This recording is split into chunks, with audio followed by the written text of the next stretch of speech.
And we begin with those bomb threats that grounded flights and caused widespread delays in multiple Canadian airports. Operations are now back to normal, according to Nav Canada, but still many questions remain on what the specific threat was. CBC's Mira Baines is on the story for us now. Mira, as a person who spends a little too much time at airports, this is nerve-wracking. Talk us through what happened here. Yeah, just not a really great start to the summer travel season. So starting early this morning, airports across Canada had flights grounded, causing a lot of delays, a lot of frustration for travelers. Nav Canada said bomb threats in Ottawa, Montreal, Edmonton, Winnipeg, Calgary, and Vancouver, just right across the country, led to a temporary grounding of flights. After a morning of delays, Nav Canada issued a statement.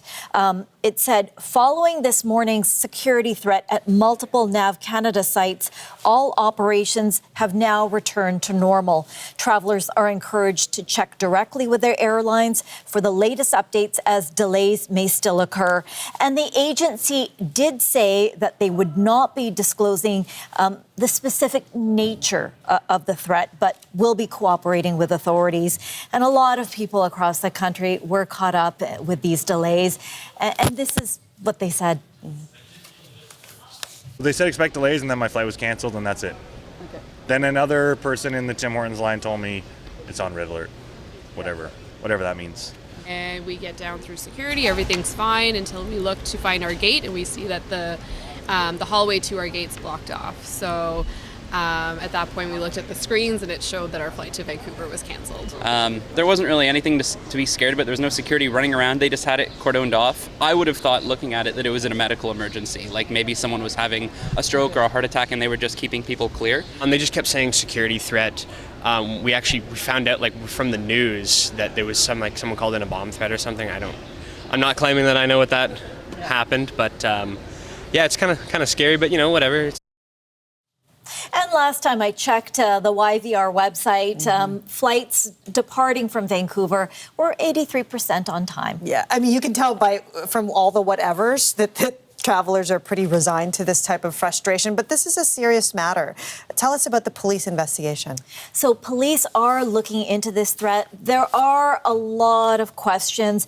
It comes after a weekend of major delays to an air traffic controller shortage. But in Vancouver, we're hearing that RCMP said that it was a false report. In Winnipeg, the RCMP spokesperson there said that there had been a phone call that there was a bomb in a control tower. But after a physical search of the tower, nothing suspicious was found. Police said that there was no credible threat to public safety.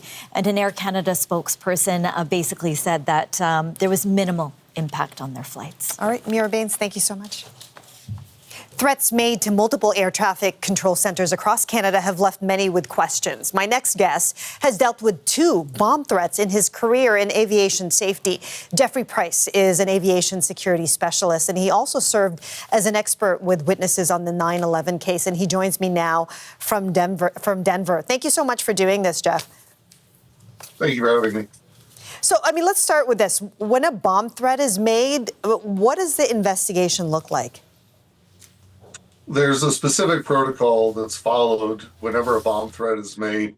The protocol really it's not that top secret. You can find it online. There's bomb threat cards that help call takers go through the process if they've received a bomb threat, to ask a series of questions to get as much information as they can to be able to vet that threat and to see if there's enough information there to take action on or not. And that same card can be used if you find the threat could be written on a mirror in the airport. The threat could come in by email, could come in by phone, but you're attempting to get as much information as you can from the individual or the individuals who are making the threat. And as you mentioned there, the threat could come in any form and can be delivered in any manner. So how do you assess the credibility of a threat like this? That's one of the hardest things to do. The airlines and the airport operators have a threat identification process. that they will go through to vet the bomb threat. Unfortunately, I can't get too far into those types of procedures as those are sensitive information. But it really comes down to the more information they have, the more commonalities they might find in that information. Specificity is definitely one that they look at. In this case, you've got multiple bomb threats, so it almost gives them more information to go off of than if you had a single bomb threat, because now they can start correlating information. They can even pull the tapes if that came in by phone, do comparisons of the person's voice, see if it was the same person or not. All of this depends, of course, on how the threat came in. If it came in by email, they'll look at certain patterns in the email and how it was written. So in this case, it really caused some air traffic issues, of course, but they just now provided law enforcement with a lot more information to go on.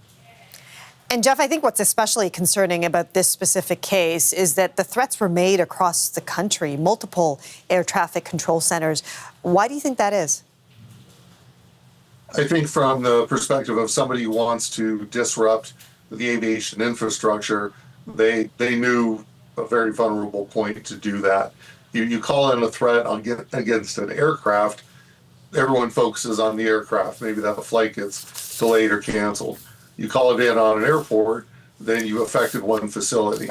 You call it in on an air traffic control tower, especially several of them, now you're affecting the entire airspace system itself. So whoever was making these calls, whether this was intentional to try and disrupt the system, or they were just screwing around, which would be highly unfortunate, of course, but much better than a terrorist threat, of course. But they definitely knew how to mess up the system. And you know, Jeff, as anybody can attest who's been on a flight in recent times, it's already frustrating enough to be a traveler these days. Does a threat like this change protocols at airports? It can. There's really two or three different elements involved. You got the airlines as one element, air traffic control as an element, and then the airport operator. And they're all operated by different entities. So the type of threat that comes in, depending on the facility or the aircraft, might change protocols that they have.